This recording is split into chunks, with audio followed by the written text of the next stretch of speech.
הוא ירד מדנאציפיקציה, קרי, מלחסל את זלנסקי. מה, הוא ממש אמר לך במילים האלה? אני על זה, בגלל שזה כל כך, זה הדבר הכי יקר, זה חיי מנהיג, וידעתי שזלנסקי תחת איום, הוא היה בבונקר שלא ידעו את מקומו, אני אומר לו, שמע, מה עם הסיפור הזה?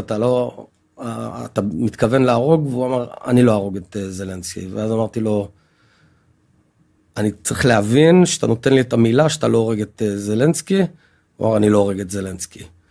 אחרי הפגישה, עוד באוטו, מהקרמלין לשדה התעופה, אני מתקשר לזלנסקי או בוואטסאפ או בטלגרם. לא פחד שהם יראו את זה? לא, אין לי בעיה, כי הייתי, לא, ההנחה היא שהכל מואזן, תקשיב, ההנחה שלי, מתקשר לזלנסקי ישירות, ואני אומר לו, תשמע, יצאתי מפגישה, הוא לא הולך להרוג אותך.